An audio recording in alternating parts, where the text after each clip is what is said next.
Circle within a circle, which way should I go? I'll find out at any cost. Circle within a circle, no coin to toss. Which way should I go? I'll find out at any cost. Some lines, some dots. Some lines, some dots. The more I try to get out, the more I get lost. Isn't that how labyrinths are described in general? I mean, you search it up right now and that's the kind of image you'll see, right? But I'm a writer and it is my job to be creative, right? It is my responsibility to make you look at things differently. So let's try. Today I'm going to tell you a story. But before I start, I want to tell you that people always ask me what makes a good story.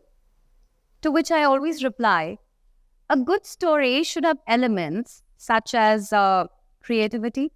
I mean, who likes a boring story, right? It has to be creative. And a little bit of drama, because we all love drama, right? I think another element to a good story is relatability.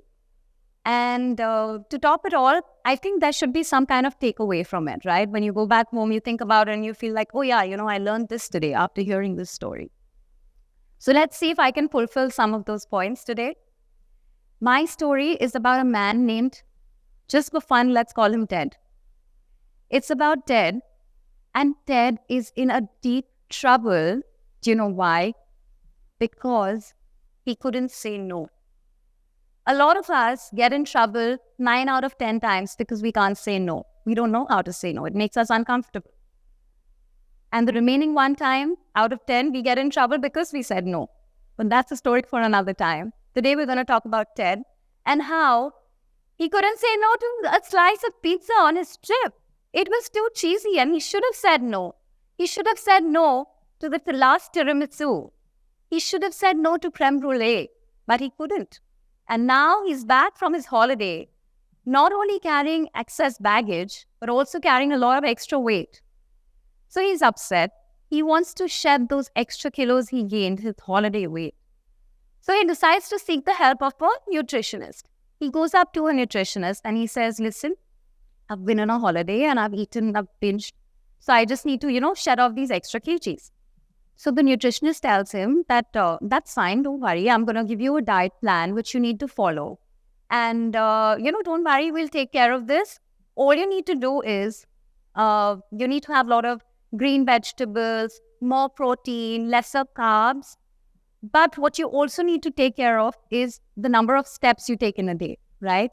So the step count should be about 8 to 10,000 on an average. If you can't do that, then you do a light workout or something, but you should complete at least 10,000 steps.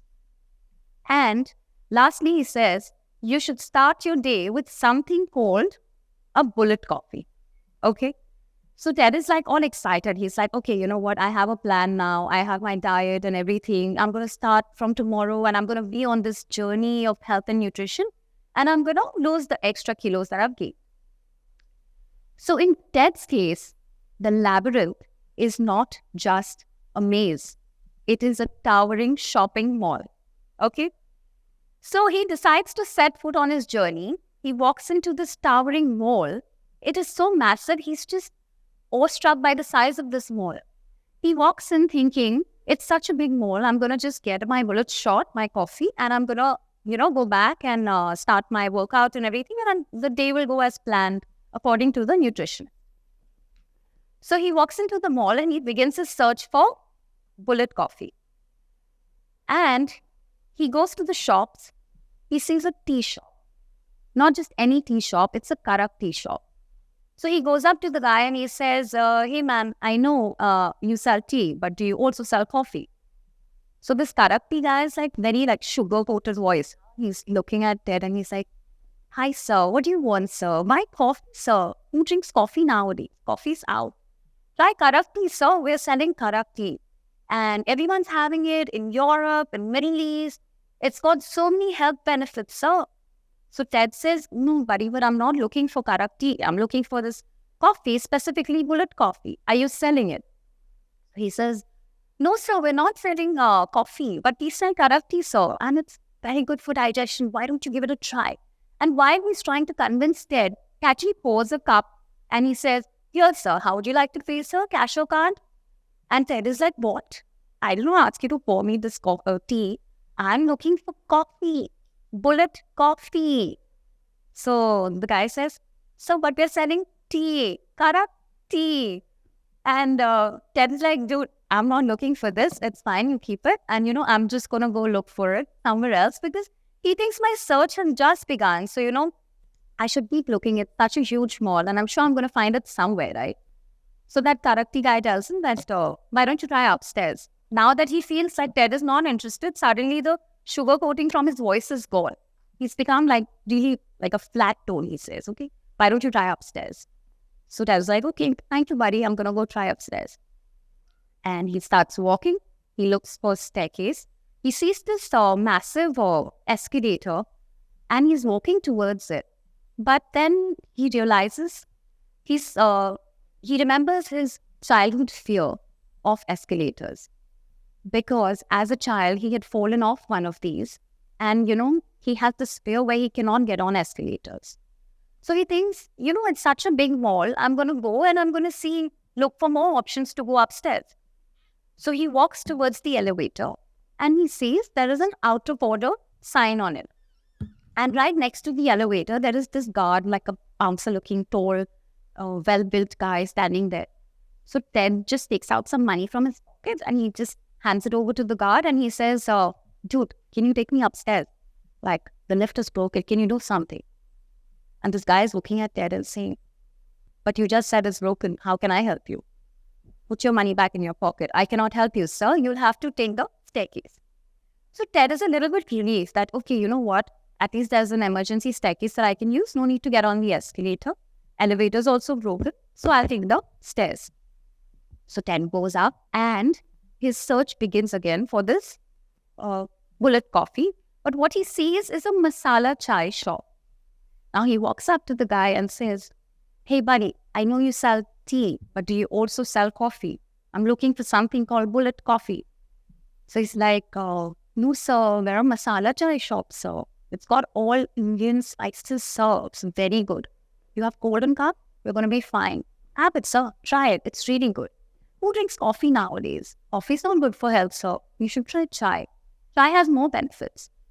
So Ted is like, dude, but I'm looking for coffee, specifically bullet coffee. Do you know where I can find it?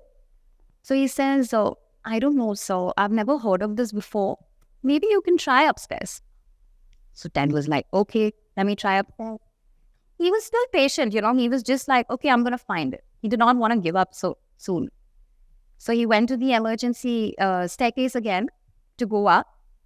And he reached one floor up.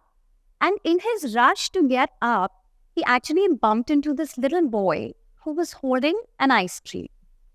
And with the force that Ted bumped into him, the little boy dropped his ice cream. And he began to cry.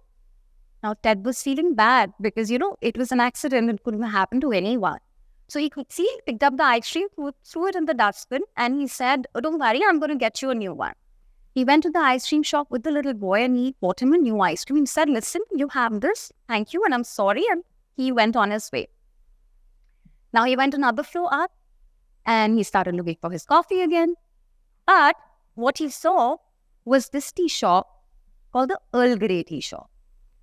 Now he went up to the guy and he said, I know you sell tea. Not looking for tea. You have coffee? Tell me. Bullet coffee? I'll pay cash. Thank you. So he said, sir, can I see your teeth?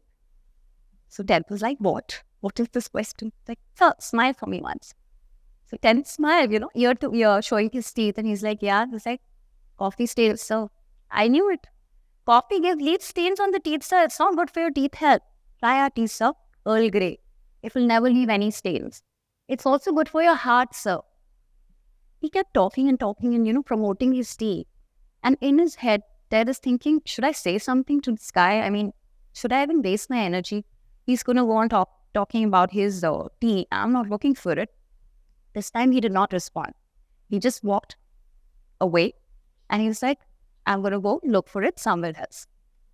Now, he was beginning to get tired because floor after floor, the fear of escalators, taking the stairs because the elevator was broken. He was like, he went and stood near the foot of the escalator and he's like, should I get on it? It's just going to make life easy. But I'm scared to get on it. But should I get on it? I mean, it's going to save so much time and effort. What should I do? He's standing there thinking about it.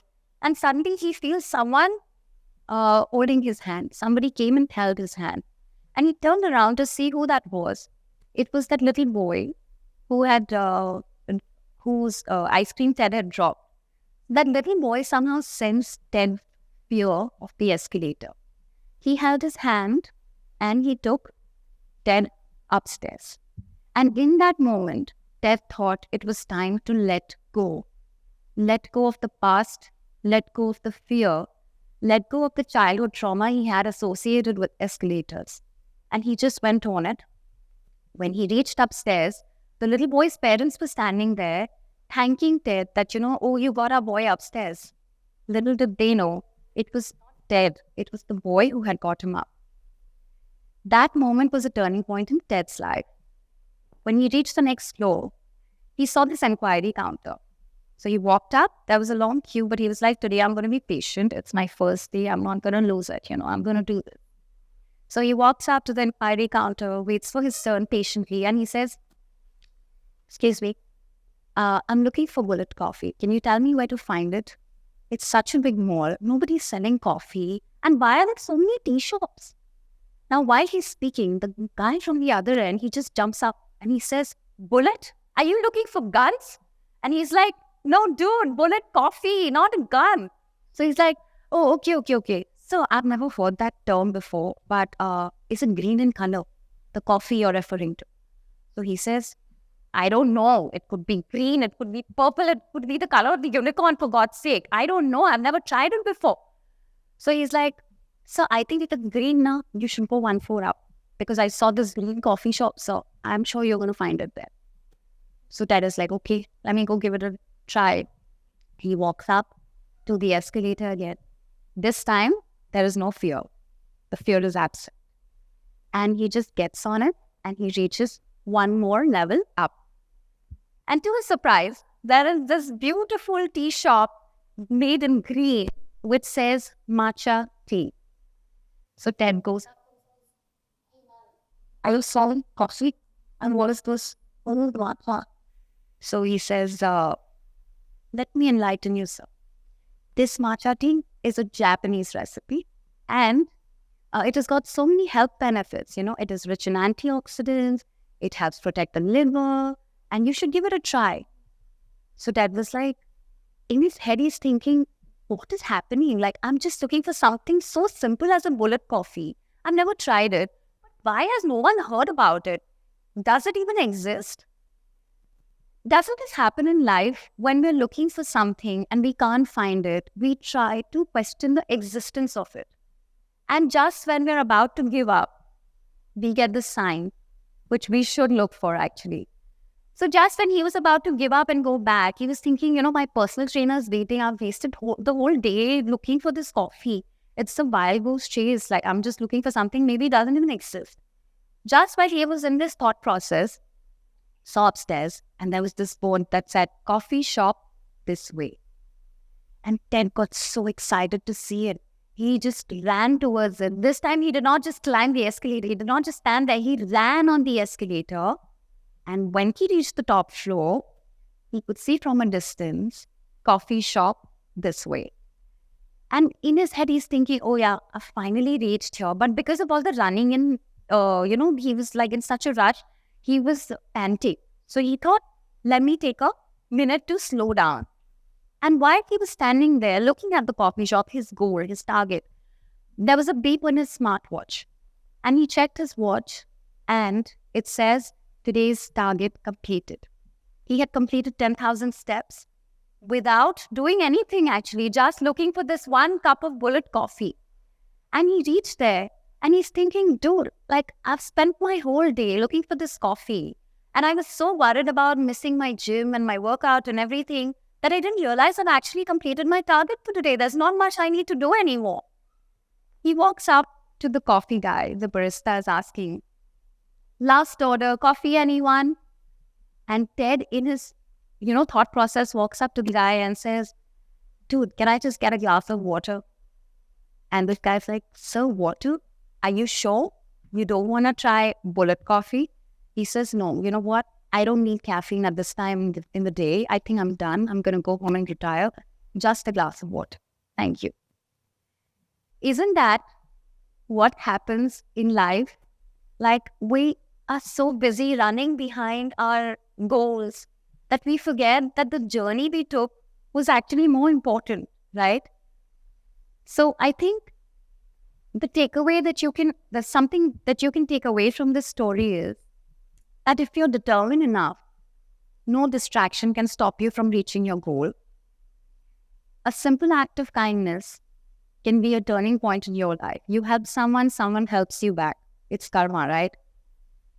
And then the next thing I think would be, it is very important to let go of our fears, of our past, of the baggage that we carry.